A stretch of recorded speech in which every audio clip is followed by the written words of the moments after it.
بن سکتی ہے۔ گلے کے بخار ہر روز بڑھتے ہیں اور رات کے آخری حصے میں سب سے زیادہ شدت دکھاتے ہیں، 1 بجے کے بعد بہت زیادہ تیزی دکھاتے ہیں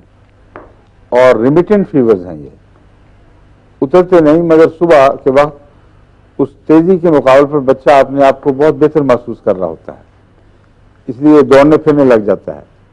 اور بعض دفعہ وہ چیزیں جو اس کو اور مضر ہیں وہ بھی مانگتا ہے، ماں خوشی سے دے دیتی ہے کہ ٹھیک ہے بیچارہ، کوکو کولا پیتے پینے دو، اس کو برف کھاتا کھانے دو، ٹھیک ہو گیا ہے، بخار اتر گیا ہے، اور شام تک پھر چلنا شروع ہو جاتا ہے اور پہلے سے زیادہ انتقام کے ساتھ بخار آتا ہے، اور دوسرے دن پھر رات رو پیٹ کے ماں توبہ کرتی ہے، آئندہ میری توبہ، صبح پھر وہ اچھا دکھائی دیتا ہے، چلو کھیلو ٹھیک ہے، اب تو ٹوٹ گیا ہے، رات پھر آ جاتا ہے، اور اگر 3-4 دفعہ اس طرح ہو جائے تو جان لیوا ثابت ہوتا ہے۔ اس لیے گلے کے بخار کو معمولی نہیں سمجھنا چاہیے، مگر ڈاکٹر اس پر اینٹی بایوٹکس فوراً دیتے ہیں۔ اینٹی بایوٹکس سے بخار اتر تو جاتا ہے، جان بچتی ہے، لیکن 2 باتیں پیدا ہوتی ہیں۔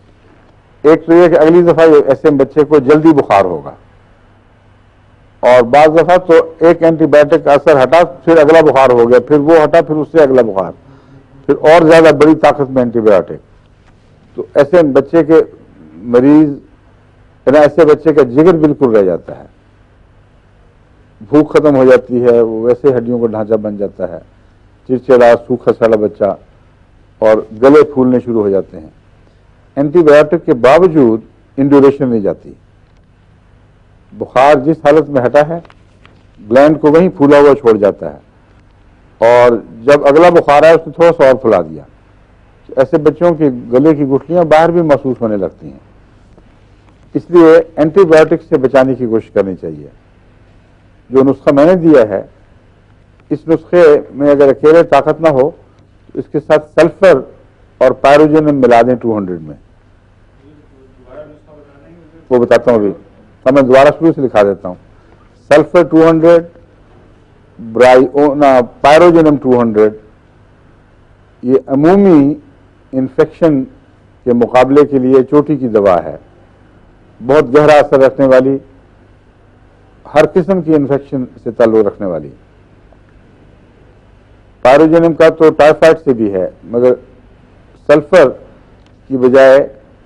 ٹائیفائڈ کی صورت میں ہم ٹائیفائڈینم دیتے ہیں سلفر کی بجائے، وہ یاد رکھے وہ ایک استثناء ہے، مگر سلفر اور پائروجینم بخار کی حالت میں دن میں 2-3 دفعہ، دوسرے دن 2 دفعہ، تیسرے دن 1 دفعہ، وہی جو پہلا فارمولہ میں نے بتایا تھا اس کا، اس کو رفتہ رفتہ کم کریں۔ لیکن فیرم فاس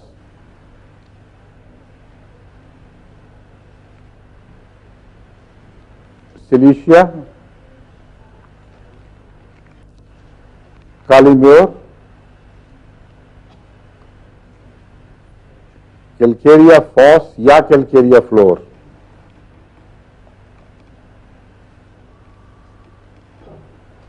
کیلکیریا فلور عموماً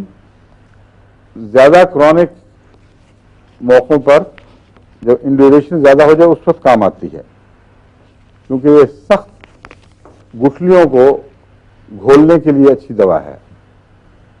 مگر روزمرہ کے لیے کیلکیریا فاس کافی ہے اور یہی رکھنی چاہیے۔ فیرم فاس، سلیشیا، کیلکیریا فاس، کالیمیور، یہ ملا کر شروع میں 15-20 منٹ کے وقفے سے 2-3 خوراکیں دی جا سکتی ہیں، پھر دن میں 4-5-6 دفعہ بھی دی جا سکتی ہے۔ جو علامت میں کہنا چاہتا تھا نوٹ کرنے والی ہے، اس کا جب بخار ٹوٹتا ہے تو رات کے آخری حصے میں بچے کو ریلیف ملتا ہے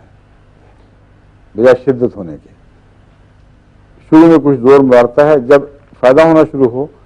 تو جو اس کا چوٹی کا وقت ہے وہ اس کا کمزوری کا وقت بننا شروع ہو جاتا ہے۔ دوسرے دن رات کے پچھلے حصے میں آرام سے بچہ سوئے گا، اور تیسرے دن تک یا بخار ٹوٹ جائے گا یا بالکل واضح طور پر کنٹرول میں آ جائے گا۔ وقت ہونے والا ہے نا, آپ بے چین ہو رہے ہیں کچھ. یہ جب آرسنک کا کیس بن جائے مجھے سمجھ آ جاتی ہے کہ وقت ہو گیا ہے. تو ایسی صورت میں بالکل صاف دکھائی دیتا ہے کہ اللہ تعالیٰ کے فضل سے بچہ رسپونڈ کر رہا ہے, یعنی اس کے متاثر ہو رہا ہے. اگر یہ دوائی آپ دے رہے ہیں اور رات کے آخری وقت کی تیزی اسی طرح ہے تو خطرہ ہے, یا دوا بدلیں اور کوئی اور علاج کریں. ایسی صورت میں اگر درد زیادہ نہ ہو گلے میں, یعنی بچہ اس عمر میں ہو بتا سکتا ہو, اور بدبو زیادہ ہو منہ سے, عفونت بیکٹیشیا کی علامت ہے. بیکٹیشیا جہاں بھی پائی جائے گی عفونت ہوگی, اور بے چینی یا غصے کی بجائے غنودگی کا میلان زیادہ ہو تو ایسے بچے کو بیکٹیشیا اینٹی بایوٹک سے بچا سکتی ہے اللہ تعالیٰ کے فضل کے ساتھ. تو اس لیے یاد رکھیں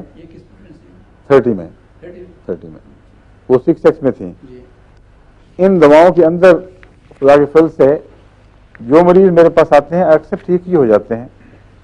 شاذ یہ طور پر کوئی ایسا ہو شاید جو نہ ہوا ہو, اس لیے کسی بچے کو اینٹی بایوٹک کی ضرورت نہیں رہتی. مگر برانیاں اس میں کام نہیں آتا. ایسے انفیکشن میں جو وقتی بخار اور یہ ہیں, اگر آتا ہوگا تو میرے علم میں نہیں, اگر کسی کے علم میں ہو تو مجھے لکھ دے, میں پتہ کروں گا کن حالات میں کام آتا ہے. اب اجازت